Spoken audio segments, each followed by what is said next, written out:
I'm the first ever Ethiopian to ever make it this far, and I hold so much pride in it. በቅርቡ በቁንጅና ውድድር ሀገሯን ወክላ ከአፍሪካ አንደኛ ከዓለም ደግሞ ሁለተኛ የወጣችው ሞዴል ሀሴት ደረጀ በሰባተኛው ከተማ አቀፍ የአረንጓዴ አሻራ መርሃ ግብር ማስጀመሪያ ላይ አሻራቸውን ካስቀመጡ ታዋቂ ሰዎችና አርቲስቶች መካከል አንዷ ናት።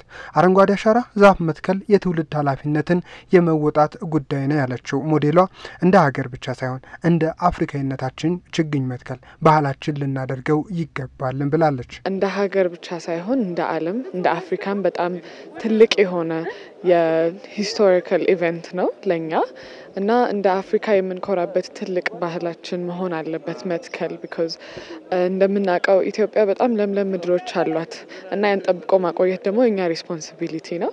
በጣም ደስተኛ ነኝ እዚህ በመገኘቴ። ለምለም ሀገርን ለቀጣዩ ትውልድ ለማስቀጠል ዛፍ መትከል የሁሉም ዜጋ ግዴታ ጭምር ነው ያሉትና የሞዴል ሀሴትን ሐሳብ የሚጋሩት ደግሞ የመርሃ ግብሩ ተሳታፊ አርቲስቶች ናቸው።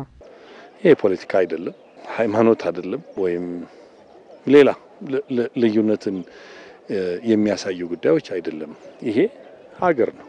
ይሄ ልማት ነው። ይሄ እያንዳንዳችን የምንተነፍሰው ንጹህ አየር ችግኝ መትከል ሀገርን መትከል ነው። የኢትዮጵያ የደን ሽፋን ተረት ሆኖ ለብዙ ዘመናት ቆይቷል። አሁን ግን በጣም በተነሳሽነት ህዝቡ እየተከለ ነው። ይሄ በቃ አገርን መገንባት ነው። የአገር ጉዳይ ነው። አገርን ማልማት ነው። ሀገርን አረንጓዴ ማልበስና በአየር ንብረት ለውጥ ተጽዕኖ ያልተጎዳችን ሀገር ለቀጣዩ ትውልድ ለማሻገር በሚደረገው ጥረት ሁሉም በሙያው ማገልገል አለበት ያሉት የመርሃ ግብሩ ተሳታፊዎች በሙያቸው ሁሉ ግንዛቤ በመፍጠር ያደገች ሀገርን ለዓለም ማስተዋወቅ ኃላፊነታቸውን እንደሚወጡም ተናግረዋል።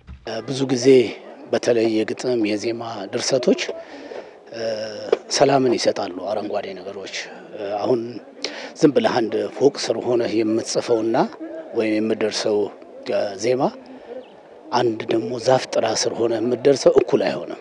መንፈስህ እጅግ የረካ ይሆናል። ስለዚህ ለትጽፈው ወይም ደግሞ ልትከውነው ያሰብከው ነገር በቀላሉ ደስ በሚል ወይም ወደ ሰው አይምሮ የሚገባ ልታደርገው ትችላለህ። እናም አሉ ይህ የትውልድ ኃላፊነትን የመወጣትና ለምና አረንጓዴ ሀገርን የማሻገር ጉዳይ በየትኛውም የእድሜ ክልል ያለና የሁሉም ዜጎች ኃላፊነት በመሆኑ ሁሉም የድርሻውን እንዲወጣ ሲሉም መልእክታቸውን አስተላልፈዋል። ለሚመጣው ትውልድ ለኛም ልጆች የምናስረክባትን ኢትዮጵያ ነው እየሰራን ያለነው። አብረን ኢትዮጵያን ብቻ አይደለም ዓለምንም እያከምን ነው። ከአዳራሽ አጀንዳ ባለፈ ደግሞ እንደዚህ ዓለምን ምድርን ማከም ለኛ ትልቅ ነገር ነውና ኢትዮጵያ ህዝብ ይሄንን ታሳቢ በማድረግ ለነፍሳችን የሚሆን ነገር መስራት እንዳለብን ለኢትዮጵያ ህዝብ ማስተላለፍ ፈልጋለሁ። እንኳን የወንዞች ልማት ፕሮጀክት እንዲያምሮ ይቅርና ባይኖርም እንኳን አረንጓዴው አሻራ ግድ ነው የምንተክለውን መንከባከባችንን ፕሊስ ለሁላችሁም ነው። ሁለተኛ ነገር ደግሞ ተጀመረ እንጂ በየግቢዎቻችን በየአካባቢያችን መትከል አሻራችንን ተተነ እንድናልፍ አረንጓዴ አገር ለመጪው ትውልድ እንድናስረክብ ሁላችን በነቂስ ወተን ችግኝ እንድንተክል አንዴ አይደለም 2 3 4